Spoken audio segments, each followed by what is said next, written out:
एक बार फिर से आप सभी का स्वागत है हिंदी साहित्य की आज की कड़ी में। आज हम देखेंगे लाला श्रीनिवास दास के कृत हिंदी साहित्य नेट यूनिट 6 के सिलेबस में लगा हुआ उपन्यास परीक्षा गुरु।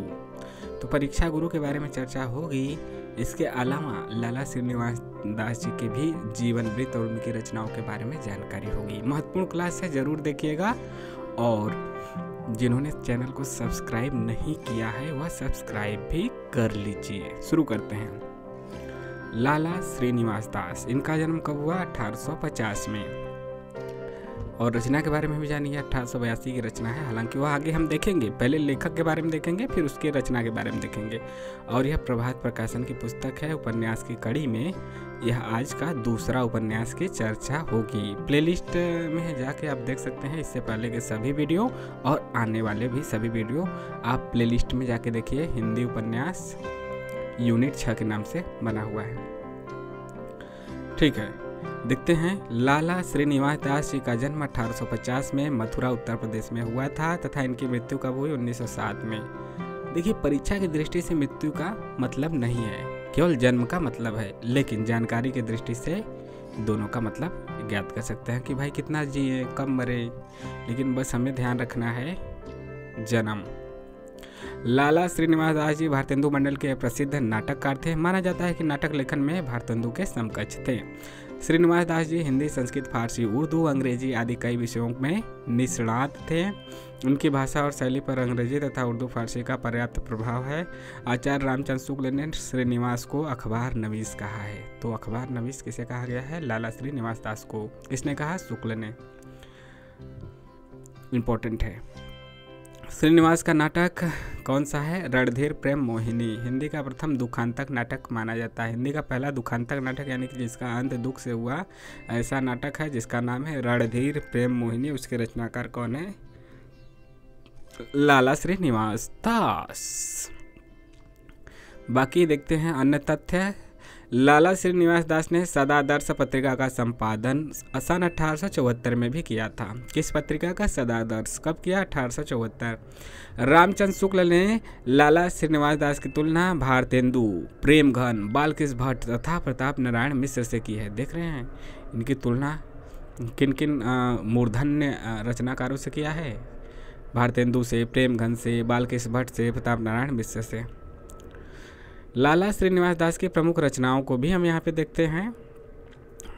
ठीक है, देखते हैं कौन कौन से हैं। इनका जो है रणधीर प्रेम मोहिनी है 1877 का। संयोगिता स्वयंवर है 1885 का। तप्ता संवरण है 1883 का। प्रहलाद चरित है 1888 का। और जो हिंदी साहित्य नेट जेआरएफ के सिलेबस में लगा हुआ है उपन्यास, उनका नाम, ये सब तो नाटक है, ये सब नाटक हैं। ये चारों जो नाटक हैं इसका भी याद रखिए, क्रम से पूछा जाएगा। यानी कि जो भी आपके हिंदी साहित्य के नेट जेआरएफ के सिलेबस में लगे हैं लेखक, उनकी कोई भी रचना पूछी जा सकती है। मतलब उनकी रचना पूछी ही जाएगी कि इनका नाटक कौन सा है, क्रम से लगाइए। इनका उपन्यास, निबंध, कहानी, कुछ भी, कविता लिखें तो कविता भी पूछी जाएगी।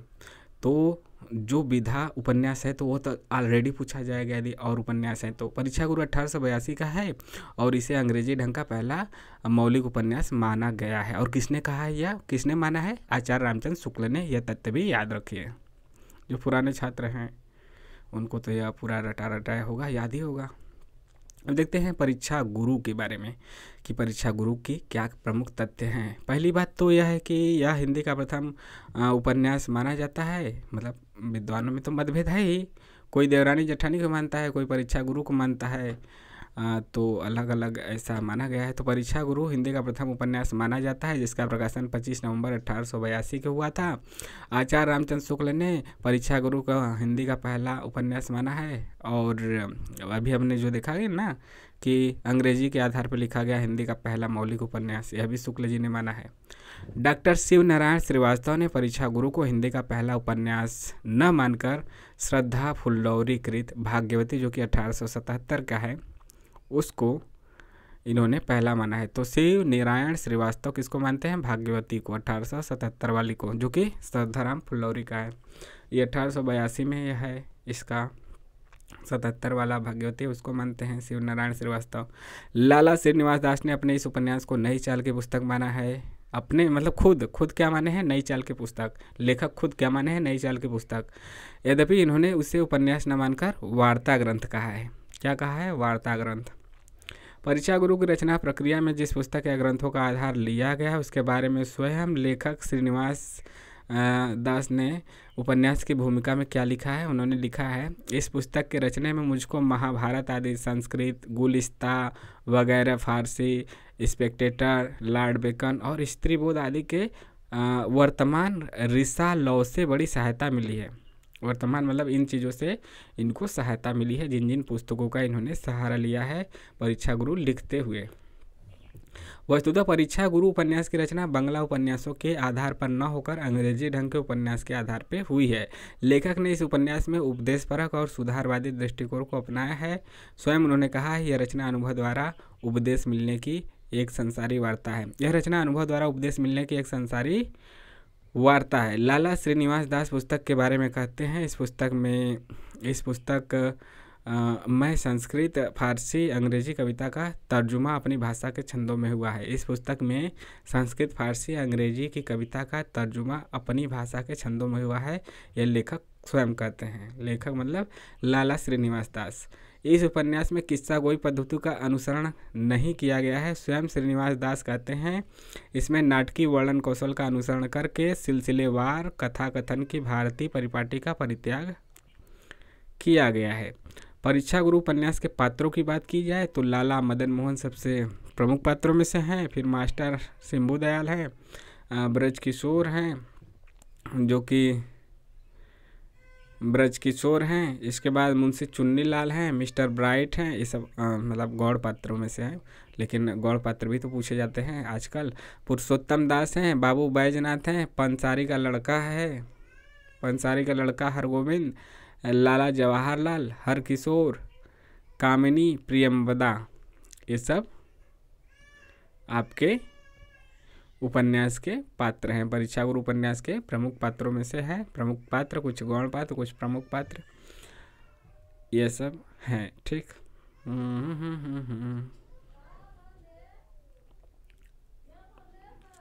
अब बाकी देखते हैं अन्य तथ्य। परीक्षा गुरु उपन्यास की कथा वस्तु दिल्ली के एक सेठ पुत्र मदन मोहन, जो सेठ पुत्र है मदन मोहन की कहानी है, जो पश्चाताप, ये पेशे से ब्रजकिशोर वकील है, पेशे से जो पश्चाताप चकाचौंध एवं भौतिकवादी दुनिया में फंसकर अपनी सारी संपत्ति नष्ट कर देता है, उसी की कहानी है। इसीलिए इसको अंग्रेजी ढंग का, क्योंकि मतलब वहीं भौकाल वकाल बनाने में, दिखावा उखावा करने में, या पहले धनी थे फिर धीरे धीरे गरीब हो गए।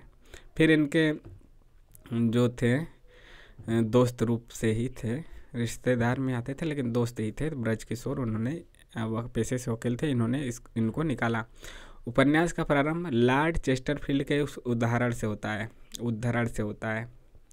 यह याद रखिएगा। चतुर मनुष्य क्या है। चतुर मनुष्य को जितने मैं अच्छी प्रतिष्ठा अथवा धन मिल सकता है, मूर्ख को उससे अधिक खर्चने पर भी कुछ नहीं मिलता। तो इस उद्धरण से होता है। ठीक है, इस उद्धरण से होता है। यह उद्धरण किसका है, तो यह लॉर्ड चेस्टरफील्ड का है। चतुर मनुष्य को जितने में अच्छी प्रतिष्ठा अथवा धन मिल सकता है, मूर्ख को उससे अधिक खर्चने पर भी नहीं मिलता है। इस उपन्यास में कितने प्रकरण हैं, 41 प्रकरण हैं। सभी प्रकरणों का नाम इस बार पूछा गया था। जो नेट का परीक्षा हुआ था दिसंबर 2023 में, उसमें यह प्रकरणों के नाम पूछे गए थे, कौन पहले कौन बाद में आया। तो यहाँ पे थोड़ा सा कठिन जरूर होगा, लेकिन कौन पहले कौन बाद में आया यह लगाने के लिए दे दिया था क्रमानुसार। देखिए 41 का नाम देख लेते हैं एक बार। सौदागर की दुकान, अकाल में अधिक मास, संगीत का कल, मित्र मिलाप, विषयासक्त, भले बुरे की पहचान, सावधानी मतलब वहीं होशियारी, सब में हाँ, और 9वां है सफासत, 10वां है प्रबंध या इंतजाम, 11वां सज्जनता, 12 सुख दुख है, 13 बिगाड़ का मूल विवाद, 14 पत्र व्यवहार, 15 प्री अथवा पी 16वां है सूरा यानी शराब, 17 स्वतंत्रता और स्वेच्छाचार, 18 क्षमा है, 19 स्वतंत्रता है, 20 कृतज्ञता है, 21 पतिव्रता है, 22 संशय है, 23 प्रामाणिकता है, 24 हाथ से पैदा करने वाले और पोतड़ों के अमीर, मतलब एक ही चाहे वह कहिए चाहे यह कहिए। 25वां है साहसी पुरुष, 26वां दिवाला, 27 लोक चर्चा या फिर अफवाह, 28 है फूट का काला मुंह, 29 है बातचीत, 30 है नाराज या फिर नाउमीदी, 31 है चालाक की चूक, 32 है अदालत, 33 है मित्र परीक्षा, 34 है हीन प्रभा या फिर बदरूबी, 35 है स्तुति नंदा का भेद, 36 है धोखे की टट्टी, 37 है विपत्ति में धैर्य और 38 है आपकी सच्ची प्रीति, 39 प्रेत भय, 40 सुधारने की रीति, 41 सुख की परमावधि। तो इस प्रकार से 41 प्रकरणों के नाम इस प्रकार से हैं।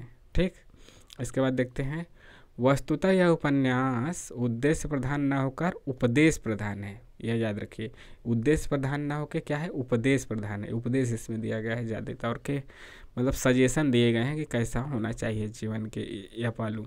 इस उपन्यास में दिल्ली के सेठ मदन मोहन, जो इस कथा का नायक भी है, को इनको बिगड़ने सुधारने की कथा है। मदन मोहन के पास उनके चाटुकार मित्रों की बड़ी भीड़ है। उसमें केवल ब्रज किशोर ही हैं जो मदन मोहन को कुमार्ग पर जाने से रोकने के लिए उपदेश देते हैं। पेशे से वकील है। मदन मोहन का सज्जन मित्र पेशे से वकील हैं। लिखा गया है ब्रज किशोर पेशे से वकील हैं। यही मदन मोहन का उद्धार भी करते हैं। प्रबंध प्रकरण में चाटुकार मित्रों द्वारा मदन मोहन को म्यूनिसिपालिटी का मेंबर बनाने की खुशामद करता है, किंतु ब्रज किशोर इसका विरोध करते हैं। लेखक ने सावधानी प्रकरण में मित्रों की परख में सावधानी, चालाकी नहीं, सावधानी को आवश्यक बताया है। लेखक सावधानी होना चाहिए, चालाकी नहीं। उपन्यास में मदन मोहन का स्वभाव सरल, सरस, भोला, भावुक तथा डरपोक है, इसलिए वह जल्दी ही शर्माता है, घबराता है तथा भाव चढ़ाता है।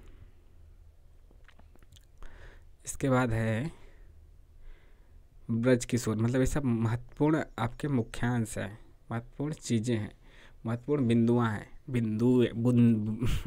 बिंदुएं। ब्रज किशोर बेपरवाही तथा स्वतंत्रतापूर्वक बात करता है। वकील होने के कारण उसमें तार्किक क्षमता ज़्यादा है। सही बात है, वकीलों में रहती भी है। चुन्नीलाल जुबानी, जमा खर्च करने और कागज़ के घोड़े दौड़ाने में माहिर है। ये सब मतलब विभिन्न लोगों के बारे में दिया गया है कि कौन किस में माहिर है। चुन्नीलाल जुबानी, जमा खर्च करने और कागज़ के घोड़े दौड़ाने में माहिर है। वहीं शंभू दयाल मदन मोहन को रसिक बनाने में अपना महत्वपूर्ण योगदान देता है। साथ ही स्वयं भी फूल के कीड़े की तरह चयन करने लगा। पेशे से यह अंग्रेजी शिक्षक है। कौन? शंभू दयाल। पंडित पुरुषोत्तम दास की अकल थोड़ी मोटी थी, इसीलिए सभासदों ने उसे खिलौना बना रखा था, पुरुषोत्तम दास को। बाबू बैजनाथ में विद्या थी, पर उनके अनुसार व्यवहार न था, हाथी के दांत खाने के और दिखाने के। और बाबू बैजनाथ रेलवे में नौकर थे। तो कौन क्या है यह भी दिया गया है गौड़ पात्रों में भी। उपन्यास में मदन मोहन का कुमित्र, जो कि सुमित्र नहीं कहेंगे, कुमित्र यानी बिगाड़ने वाले मित्र क्या होते हैं? कुमित्र। चुन्नीलाल, शंभू दयाल, बैजनाथ हैं, जो उसको हमेशा दुष्प्रवृत्तियों की ओर ले जाते हैं, यानी चढ़ाते हैं, अरे हाई बढ़िया, हाउ बढ़िया, हाई विदेशी चीज़ बढ़िया, हाउ चीज़ बढ़िया, जिसके कारण मदन मोहन जेल भी जाता है। मदन मोहन जेल में एक रात बिताता है, एक रात रहता है। मदन मोहन की पत्नी अपनी सभी गहने बेचकर लाला ब्रज किशोर की सहायता से मदन मोहन को जेल से छुड़वाती हैं। अपनी पत्नी का ये सब मतलब क्या है कि कहाँ बता रहे हैं कि क्या क्या चीज़ें हुई उपन्यास में। अपनी पत्नी का त्याग और कुमित्रों का कठिन समय में मुंह फेर लेना, इससे वह सीखता है कि सच्चा मित्र वही है जो विपत्ति में काम आए। यही परीक्षा उसकी गुरु बन जाती है, यही परीक्षा उसकी गुरु बन जाती है। इसीलिए तो इस उपन्यास का नाम हो गया परीक्षा गुरु। लाला मदन मोहन की पत्नी का नाम कामिनी है, यह तथ्य याद रखे। ब्रज किशोर की पत्नी का नाम प्रियंवदा है। ये छोटी छोटी बातें हैं मगर मोटी बातें हैं। परीक्षा गुरु उपन्यास में कम हिम्मत वाला व्यक्ति हकीम अहमद हुसैन है। इस उपन्यास में ज्येष्ठ, सावन, भादो, मतलब वहीं भादो या फिर भादो महीने का जिक्र किया गया है। यह भी पूछा जा सकता है कि किस उपन्यास में जेठ, सावन और भादो महीने का जिक्र है, या फिर परीक्षा गुरु उपन्यास में किस महीने का जिक्र नहीं है। अलग दे देगा, 4 दे देगा, 3 रहेगा, 1 नहीं रहेगा। तो जेठ, सावन, भादो याद रखिए। इस उपन्यास के पात्र अपने कार्य से ज़्यादा वार्तालाप तथा एक दूसरे की चापलूसी में ज़्यादा रुचि रखते हैं। इस उपन्यास का मूल कथ्य है कि जो बात 100 बार समझाने से समझ नहीं आती, मतलब इसका मूल जो सारांश है वही बात है कि जो बात 100 बार समझाने से समझ नहीं आती वह एक बार की परीक्षा से भली भांति मन में बैठ जाती है। इसी कारण परीक्षा को गुरु कहा गया है। यानी कि जो चीज़ें आप बार बार बताते रहे हैं, किसी को भी यदि समझ में नहीं आती है तो क्या होता है कि परीक्षा से समझ में आ जाती हैं। आगे देखते हैं। इस उपन्यास में इंग्लैंड और यूनान के दृष्टांत को रखा गया है। किसको? इंग्लैंड और यूनान को। उपन्यास में मित्र धर्म का अक्षरशः पालन ब्रजकिशोर ने किया है, मतलब यह हमेशा साथ खड़े रहे हैं। लाला मदन मोहन जिस दुकान से कांच का सामान खरीदता है उस दुकान का नाम मिस्टर ब्राइट है। भले बुरे की पहचान कराते समय ब्रजकिशोर मदन मोहन को रामायण और महाभारत का उदाहरण देते हैं। यह भी पूछा जा सकता है कि किसका उदाहरण देते हैं, तो रामायण और महाभारत का। जैसे कि पिता कहानी में पूछा गया था ना कि पिताजी क्या पढ़ते थे, रामायण गीता या फिर महाभारत गीता, तो यह इस पर क्वेश्चन आया था। तो यहाँ से भी यह क्वेश्चन पूछा जा सकता है कि किसका जिक्र करते थे, रामायण और महाभारत का ब्रजकिशोर मदन मोहन को समझाते समय। लाला श्रीनिवास दास ने ब्रिटिश साम्राज्य का समर्थन करते हुए भी अंग्रेजों के आर्थिक नीति पर करारा व्यंग किया है। लाला श्रीनिवास दास पर दादा भाई नौरोजी, याद रखिए, दादा भाई नौरोजी और सुरेंद्र नाथ बनर्जी का अधिक प्रभाव परिलक्षित होता है। ये जो लेखक है, ये पूछा जा सकता है कि इसमें उपन्यास में क्या किस विद्वानों का या फिर किस प्राचीन लोगों का जो हमारे हैं भारत के गौरव, दादा भाई नौरोजी, सुरेंद्र बनर्जी, मतलब इनमें से किसका प्रभाव पड़ता है, कोई नाम दे देगा तो इनका भी नाम याद रखें कि लेखक के जीवन पे दादा भाई नौरोजी और सुरेंद्र नाथ बनर्जी का अधिक प्रभाव पड़ा है। इन नेताओं ने भी अंग्रेजी शासन व्यवस्था का समर्थन किया था, किंतु उसकी आर्थिक नीति की कटु आलोचना की थी। अंग्रेजी शासन व्यवस्था का समर्थन किया था, लेकिन जो उनकी आर्थिक नीति थी उसका विरोध किया था, और विरोध मतलब कटु तरीके से। इस उपन्यास में लेखक ने समाजवादी और पाश्चात्य जगत से आयातित फैशन परस्त संस्कृति का उपहास किया है, उनका उपहास उड़ाया है कि जो फैशन वाली है और विदेशी है उसको हमें उतना ध्यान नहीं देना चाहिए। परीक्षा गुरु उपन्यास में आनंद मोहन हास्योन्मुखी सामंती संस्कृति का प्रतीक है। आनंद मोहन किसका है, मतलब हंसमुख स्वभाव का है, सामंती संस्कृति का प्रतीक है, तो यह भी याद रखिए इनका नाम। इस उपन्यास की भाषा में स्थानीयता का प्राबल्य है, इसी कारण अनेक शब्दों में स्वरलोप दिखाई पड़ता है, जैसे सकता, उसको, जानते, मिलता, मतलब हम लोग जैसे करते हैं जैसे बोलते हैं लोकल लैंग्वेज में वैसा ही है। तो अनेक शब्दों में स्वरलोप दिखाई पड़ता है क्योंकि स्थानीय भाषा का प्रबलता है। हम भी पढ़ रहे थे, हम सोचे गलत लिख दिया है क्या, नहीं, मतलब उपन्यास वैसा लिखा ही गया है कि उसमें आपको लगे कि आपके ही इर्द गिर्द की बातें हैं, इर्द गिर्द की बातें हैं। ने का सर्वत्र सानुसार प्रयोग किया गया है, जैसे अपने, खाने, खर्चने, ठहरने, तो यह भी छोटा छोटा है, तथ्य याद रखिए। अब देखते हैं परीक्षा गुरु के बारे में विद्वानों की क्या राय रही है। विद्वानों के मतलब कथन यहाँ पे ज़्यादा महत्वपूर्ण हो जाता है। डॉक्टर प्रताप नारायण टंडन, यह का कहना है, डॉक्टर प्रताप नारायण टंडन ने परीक्षा गुरु के बारे में क्या लिखा है। ये सब कोटेशन वाले हैं, सभी क्वेश्चन इंपॉर्टेंट है, सभी लाइन। यह उपन्यास शिक्षाप्रद रचना है जो भाषा आदि की प्रवणता और अस्पष्टता की दृष्टि से महत्व रखता है। एक जगह मतलब यह भी टंडन जी का ही विचार है, प्रताप नारायण टंडन, राजर्षि टंडन नहीं, प्रताप नारायण टंडन। नैतिक आदर्श और राष्ट्र प्रेम की जो भावना आगे चलकर उत्तर भारतेंदु काल के उपन्यासों में मिलती है, उसका सूत्रपात इसी युग में किया जा चुका था, और इसी दृष्टिकोण से उपन्यास की अनेक प्रवृत्तियों का श्रेय इसी युग की रचनाओं को है। शुक्ल जी क्या लिखते हैं परीक्षा गुरु के बारे में। लाला श्रीनिवास दास व्यवहार में दक्ष और संसार का ऊंचा नीचा समझने वाले पुरुष थे। उन्होंने लाला लेखक के ऊपर ही शुक्ल जी क्या लिखे हैं कि उन्होंने ऊंचा नीचा समझने वाले थे, अतः उनकी भाषा संयत और साफ सुथरी तथा रचना बहुत कुछ उद्देश्य सहित थी। तो यह शुक्ल जी ने बात की है लेखक के बारे में। बच्चन सिंह क्या लिखते हैं इस रचना के बारे में।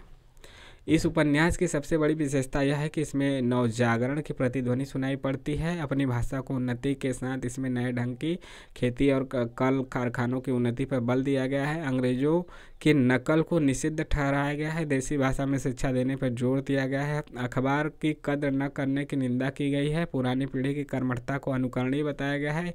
इसी तरह इस युग को समग्रता में समेटने का जो प्रयास लाला श्रीनिवास दास जी ने किया है वह क्या है, प्रशंसनीय है। किसका यह कहना है? अपने बच्चन जी का। शुक्ल जी का और क्या कहना है परीक्षा गुरु के बारे में, जो हम लोग पहले ही पंक्ति में पढ़ चुके थे। परीक्षा गुरु अंग्रेजी ढंग का पहला मौलिक उपन्यास है ना, बहुत ज़्यादा फेमस लाइन है। और दूसरा बात क्या है, यह उपन्यास अनुभव और उपदेश मिलन की एक सांसारिक वार्ता है। उपदेश का है, उद्देश्य का न होकर क्या है, उपदेश परक यह उपन्यास है। उपन्यास अनुभव और उपदेश मिलन की एक सांसारिक वार्ता है। अब देखते हैं विभिन्न प्रकरणों की सूक्तियाँ, प्रमुख कथन। इसमें आइए देखते हैं। चतुर मनुष्य को जितने खर्चे में अच्छी प्रतिष्ठा अथवा धन मिल सकता है, मूर्ख को उससे अधिक खर्चने पर भी कुछ नहीं मिलता। यह किसका कथन है? शुरू में ही था, लॉर्ड चेस्टरफील्ड का कथन है। और यह सौदागर की दुकान प्रकरण 1, प्रकरण 1 से नहीं है, सौदागर की दुकान इम्पोर्टेंट है, बस याद रखिए, यह प्रकरण से है और सौदागर की दुकान से है, सौदागर की दुकान वाले प्रकरण से है। ठीक है, कमेंट करके बताइए कि सौदागर की दुकान कौन से प्रकरण पे है। हालांकि यह नहीं पूछा जाए, यह पूछेगा तो ज़्यादा कठिन हो जाएगा ना कि यह कौन सा प्रकरण है, बस यह दे देगा प्रकरण को क्रम से लगाने के लिए। ठीक, या फिर प्रकरण का नाम पूछ देगा कि यह किस प्रकरण से है। सहवासी बस होत नृप गुणकुल रीति विहाय, नृप युवती अरु तरुलता मिलन प्राय संग पाए, हितोपदेश। हितोपदेश है संगीत का फल, संगीत का फल प्रकरण से है। और यह याद रखिए, यह भी दे सकता है कि यह संगीत किस उपन्यास का है, तो यह पंक्ति पता रहे। धर्म अर्थ अगला है, धर्म अर्थ शुभ कहत को काम, अर्थ कहीं आन कहत धर्म को अर्थ को, तीनों मिल शुभ जान। यह क्या है? मनुस्मृति। भले बुरे की पहचान, भले बुरे की पहचान जो प्रकरण है उससे यह पंक्ति आई है। आगे है, एक के साधे सब सदो सब साधो सब जाई, जो गही खींचे मूल को फूले फले अघाई। यह कबीरदास की पंक्ति है। और इसमें क्या है कि जो आपका प्रकरण है सब में हाँ उसी प्रकरण से यह पंक्तियाँ हैं। आगे है, कारज को अनुबंधा लख अरु उत्तर फल चाही, पुन अपनी सामर्थ्य लख करे कि न करे ताही। यह क्या है? विदुर प्रजागरे, यह प्रबंध या फिर इंतजाम प्रकरण से है। विदुर प्रजागरे का है, लेकिन यह किस आपके प्रकरण से है? प्रबंध या फिर इंतजाम नामक प्रकरण से है। आगे, सज्जनता न मिले किए जतन करो किनको, जो कर फार निहारे लोचन बढ़ो न होए। यह वृंद कवि का है और यह आपका सज्जनता नामक प्रकरण में यह पंक्ति सूक्ति आई है। आगे है, आत्मा को आधार अरु साक्षी आत्मा जान, निज आत्मा को भूलो करिए नहीं अपमान। मनुस्मृति से लिया गया है, सुख दुख नामक प्रकरण से यह आपकी पंक्ति है। आगे है, जो कहूँ सब प्राणीन सो होए सरलता भाव, सब तीर्थ अभिषेक ते ताको अधिक प्रभाव। यह विदुर प्रजागरे का है और स्वतंत्रता और स्वेच्छाचार नामक प्रकरण से लिया गया है। नर को भूषण रूप है, रूप ही को गुण जान, गुण को भूषण ज्ञान है, क्षमा ज्ञान को मान। यह सुभसित, यह मतलब रत्नाकर जो है उनकी पंक्तियां हैं, क्षमा नामक प्रकरण से लिया गया है। आगे है, स्तुति निंदा को करही लक्ष्मी रहिया की जाए, मरे की जिये न धीरजन धारे कुमारग पाए। यह रत्नावली से है और स्वतंत्रता नामक प्रकरण से लिया गया है। आगे है, पति के संग जीवन मरण पति हर्ष हर्षाय, स्नेहमयी कुलनारी की उपमा लखी न जाए। यह सारंग धरे का है, पतिव्रता प्रकरण से है। आगे है, एक प्रामाणिक मनुष्य परमेश्वर की सर्वोत्कृष्ट रचना है। यह पोप का कथन जरूर है, लेकिन यह आपका जो यहाँ से उपन्यास के प्रामाणिकता नामक प्रकरण से है। कीजिए समझ न कीजिए बिना विचार व्यवहार, आय रहत जानत नहीं सिर को पायन भार। वृंद कवि का है, दिवाला नामक प्रकरण से है। नीदा चुगली झूठ अरु पर दुखदायक बात, जे न करही तीन पर द्रवही सर्वेश्वर बहुभांत। विष्णु पुराण से है। लोक चर्चा या फिर अफवाह नामक प्रकरण से यह उद्धृत है। टूट गई लंका फूट मिलियो जो विभीषण है, गंग फूट का काला मुंह। यह टूट गई लंका फूट मिलियो जो विभीषण है, यह गंग कवि का है। और यह फूट का काला मुंह नामक प्रकरण से है। धनहीन मनुष्य तजे गणिका, नृप को सठ सेवक राज हुए। बिन स्वार्थ कौन सखा जग में, सब कारज के हित मीत गए। यह भर्तृहरि का जरूर पंक्तियाँ हैं, लेकिन नैराश्य या फिर नाउम्मीदी नामक प्रकरण से यह है। सुख दुखाए दुख दीजिए खलसो, लरिए काही जो गुरु दीघे ही मरे, क्यों बिस तीजे ताही। वृंद कवि चालाक की चूक नामक प्रकरण से। धन न भयहु मित्र के सज्जन करत सहाय, मित्र भाव जांचे बिना कैसे जान्यो जाए। विदुर प्रजागरे का है, मगर यह मित्र परीक्षा नामक प्रकरण से। विपता बराबर सुख नहीं जो थोड़े दिन होए, दृष्ट मित्र बंधु जीते जान परे सब कोई। लोकोक्ति है, धोखे की टट्टी नामक प्रकरण से है। धीरज धर्म मित्र अरुणारी, आपत्ति काल परिखय चारी। तुलसीदास का है, सच्ची प्रीति नामक प्रकरण से। कठिन कलाहु आय है करत करत अभ्यास, नट जो चालत्तु बरत पर साधो बरस क्षमास। वृंद कवि का है, सुधारने की रीति नामक प्रकरण से है। जब लग मन के बीच कछु स्वार्थ को रस होए, शुद्ध सुधा कैसे पिए परे बाजी में तोए। सभा विलास से है और सुख की परमावधि नामक प्रकरण से। आगे परीक्षा गुरु के महत्वपूर्ण कथन देखते हैं। परीक्षा हुए बिना किसी को सच्चा मित्र भी नहीं कह सकता। मतलब परीक्षा गुरु के महत्वपूर्ण कथन को जरूर देखिएगा। पंक्तियाँ पूछ देता है, क्रम से लगाने के लिए भी देता है, लेकिन उपन्यास में तो ऐसा नहीं देगा। हाँ, प्रकरण था इसमें तो प्रकरण को तो दे देता है, और पंक्तियाँ पूछ सकता है कि कौन मतलब है किसमें का है। परीक्षा हुए बिना किसी को सच्चा मित्र भी नहीं कह सकता। भले बुरे मनुष्य की परीक्षा समय पाकर अपने आप हो जाएगी। जब तक मनुष्य की परीक्षा न हो, साधारण बातों में उसके जाहिरी बर्ताव पर दृष्टि रखनी चाहिए, परंतु जोखों के काम में उससे सावधान रहना चाहिए। उसका दोष प्रकट होने पर उसको छोड़ने में संकोच भी नहीं करना चाहिए। आगे है, जो बात 100 बार समझ में नहीं आती है तो काफ़ी ज़्यादा फेमस है। वह एक बार की परीक्षा से भली भांति मन में बैठ जाती है और उसी वास्ते लोग परीक्षा को गुरु मानते हैं। नामुनासिब काम करके कोई नुकसान से नहीं बच सकता। जो मनुष्य ईश्वर का नियम तोड़ेगा उसको अपने आप को अवश्य दंड मिलेगा।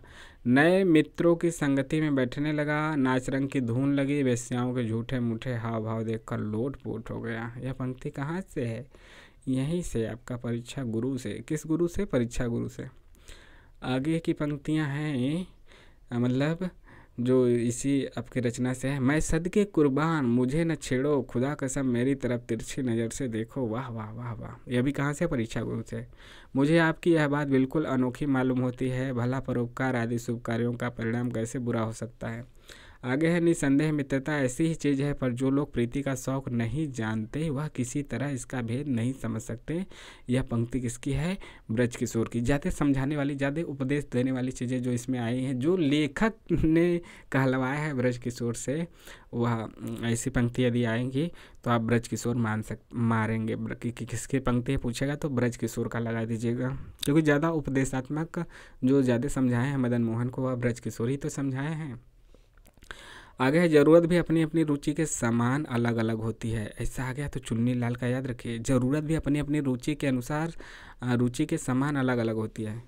पति ही स्त्री का जीवन है, पति बिना स्त्री को जी कर क्या, मतलब जो थोड़ा सा हट के, पति ही स्त्री का जीवन है, पति बिना स्त्री को जी कर क्या करना। कौन कहती है? कामिनी, तू मेरी कामिनी। तो इस प्रकार से है यहाँ पे परीक्षा गुरु का जो मुख्यांश, प्रमुख कथन, भूमिका वगैरह लेखक के बारे में, और यहाँ पे प्रमुख उद्धरण और प्रकरण जो 41 सभी हमने देखा। आपको कैसा लगा ज़रूर बताइए। प्रभात प्रकाशन की यह पुस्तक आपके सामने हम वाचन कर रहे थे, कैसा लगा कमेंट के माध्यम से बताते रहिए। मिलते हैं नेक्स्ट वीडियो में। जय हिंद, जय भारत। लेकिन हाँ, जाने से पहले चैनल को सब्सक्राइब नहीं किया तो सब्सक्राइब भी करते रहिए, लाइक शेयर भी। नमस्कार, जय हिंद।